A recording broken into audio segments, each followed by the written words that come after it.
네, 간통죄는 왜 폐지되었을까요? 간통죄 다시 부활? 간통죄 부활을. 간통죄 부활되면 네. 우리 형사사건도 많이 하게 네, 되겠다. 그럼 저희가 2개씩.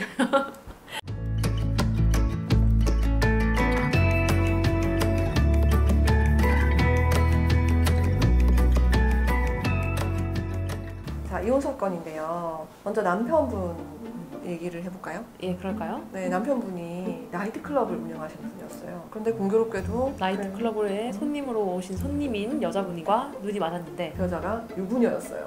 이것만으로도 아내분 네. 입장에서 굉장히 좀 황당하고 벅찰 수 있잖아요. 근데 이게 눈이 제대로 맞은 거야. 와이프한테 이혼을 해달라고 이 남편이 이혼 안 해주니까 막 때리기까지 하네. 근데 정말 이렇게 지고지순한 분이신 게 저라면 그냥 이혼하자 하면서 위자료 받는 거 네, 이렇게 할 폭력에 텐데 대한 위자료 받을 텐데. 네, 시어머님께 우리가 가정을 지킬 수 있도록 남편을 좀 설득해 주십시오라고 한 거예요. 그래서 그 시어머님이 아들한테 이혼을 요구하지 않겠다라는 각서까지 받아다 주세요. 그래서 이 아내분이 굉장히 가정을 지키려고 하는 노력을 많이 하셨거든요. 하지만 이 그런데 이 남편분은 계속해서 오히려 더 바람을 더 열심히 피시고 네, 여자를 이제 바꿔가면서 더 이상 뭐 혼인을 유지할 의사가 없음을 굉장히 명백하게 그죠? 예. 보여주셨죠.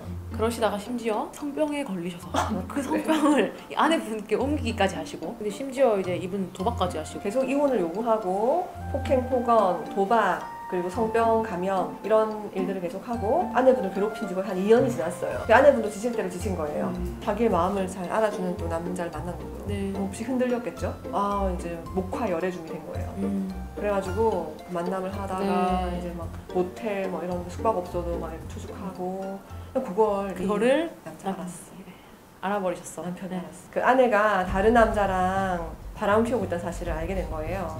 그래서 그 사실을 알고 있다는 걸 숨긴 채로 여자한테 나한테 돈을 얼마를 주면은 내가 이걸로 뭐 사가지고 이렇게 투자할 수 있도록 이렇게 해줄게 라고 하면서 돈을 받아내요. 그리고는 아내가 그 남자랑 모텔에 있는 것을 알고는 경찰을 동원해서 그 모텔에 아내를 잡으러 가요. 그래서 증거를 수집하고 아내를 간통으로 고소를 합니다.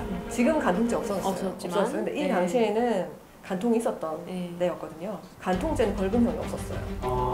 간통죄는 무조건 징역이었어요. 그래가지고 굉장히 효과적인 위자료를 받아내는 수단이었었어요. 그렇게 해서 아내한테 어떻게 하죠? 남편분이? 위자료랑 재산분할 청구권 아예 다 포기해라. 그러면 이거 고소 취하해주겠다. 그리고 아내분은 이혼을 안 하고 싶어 했잖아요. 그러니까 이제는 아내분의 유책성을 잡았으니 남편이 당당하게 이혼 소장을 접수하고 이혼을 유효하게 이룬 거죠. 그러면서 위자료와 재산분할과 관련해서는 내가 오히려 너한테 위자료를 받아야겠다. 너는 나한테 받을 위자료가 없다.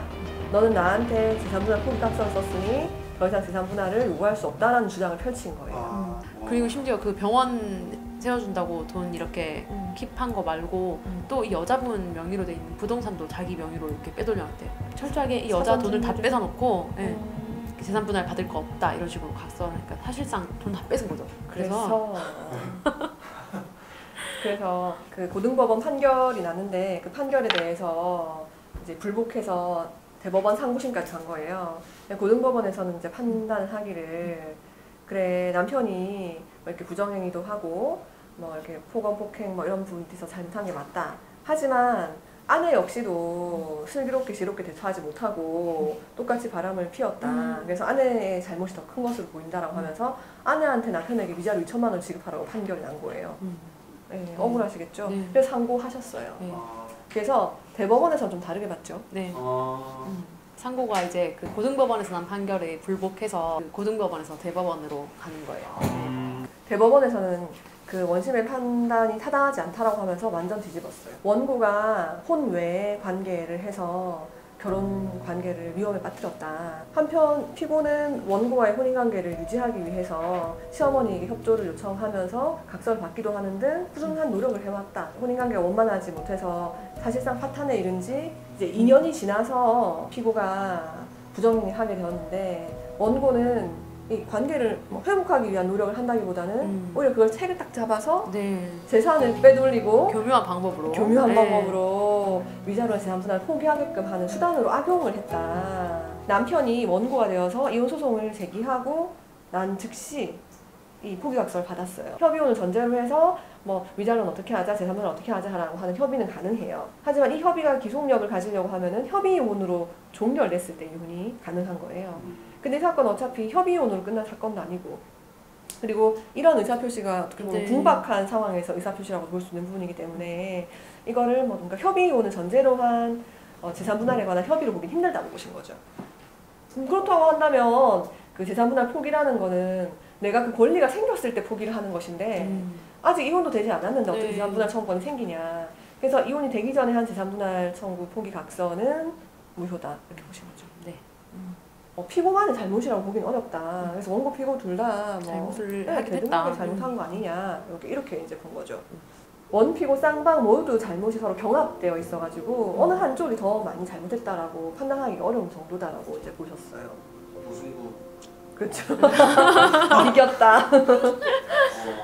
여기서는 또 쟁점인 게 재산분할이거든요. 재산분할 이제 각서, 포기 각서를 썼단 말이에요. 맞아요. 대법원이 이제 원심과 동일한 판단을 했어요. 그래서 재산분할을 하려고 하면은 이혼이 되어야 재산분할을 할 수가 있거든요.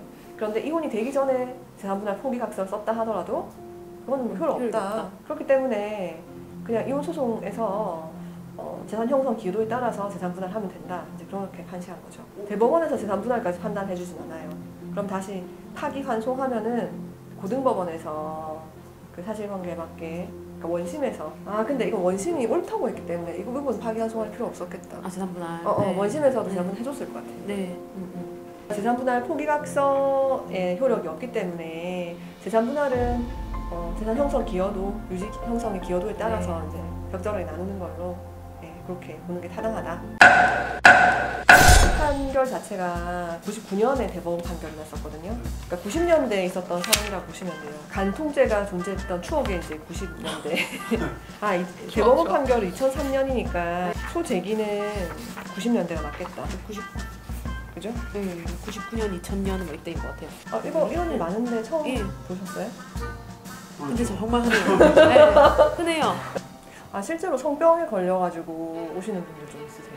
상담하다 보면. 그 성병에 걸려서 병원에 산부인과를 가면은 산부인과 의사도 가정을 파탄내고 싶진 않으니까 목욕탕에서 얼마 올 수도 있어요. 이렇게 말씀을 그렇게 해주신대요. 근데 사실 저는 목욕탕 안 가는데요. 공중 목욕탕 안 가는데요. 이렇게 되면은 그러니까 거의 남자분들이 집 밖에서 이렇게 성관계를 하다가 옮아온 것이 원인이 되어가지고 성병이 아내분이 옮아가지고 남편의 부정행위 바람 외에도 요거를 알게 되시는 경우가 제법 있어요. 성병에 걸린 이제 여자분과 또 이렇게 하실 수 있는 그렇죠. 거죠? 콘돔을 쓰지 않고 그렇게 해서 성병을 옮아오고 그걸 아내분한테 옮기고 그러니까 지금 이 케이스에서도 남자분이 그 나이트에서 만난 그 유부녀랑 계속 관계를 길게 유지하셨는지 아니면 또 다른 여자분들을 만나셨는지는 모르겠지만 아무튼 그런 성병을 옮아서 다시 또 아내분하고 성관계를 하면서 성병이 옮게끔 그런 일들도 있었다는 거죠. 네.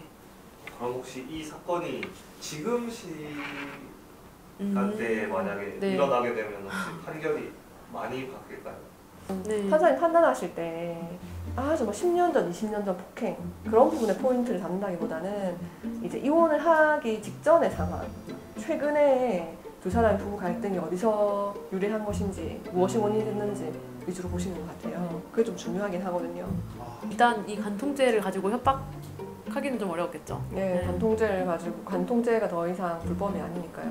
2015년에 이제 폐지되었거든요. 이제 서로 그냥 이혼 소송을 하면서 서로 위자료 내놓으라고 하죠. 서로 이제 부정행위의 증거를 드리면서. 어떤 죄로 씌우는 게 아니라. 누가 더 잘못했네.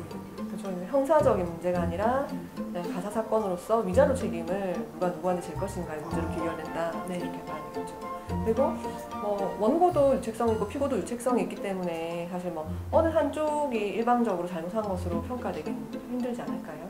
아마 대법원 판결처럼 그 위자료를 누가 어느 한쪽이 지급해야 되는 것으로 정리되진 않을 것 같아요. 아내분이 물론 아이들 양육 문제나 이런 것들 때문에 또 경제적으로 독립이 안 되어 있었기 때문에 이혼을 쉽게 결정할 수 없었을 거라 생각은 들어요. 그런데 저는 이제 이런 비슷한 사례 되게 많이 보거든요. 그러니까 내가 혼자 굉장히 지고지순하게 기다리면서 이렇게 노력을 하다가 막판에 내가 흔들려가지고 오히려 내가 이쪽 배우자가 되는 그런 경우가 굉장히 많아요. 왜냐하면은 그 남편한테 찾아온 사랑이 나한테 또다시 찾아오지 않으리라는 보장이 없는 거거든요. 그렇기 때문에 관계가 사실상 이렇게 와해됐다고 한다면 법적으로도 그 실체 관계에 맞게 정리를 빨리 하시는 게 저는 맞다고 봐요. 맞아요.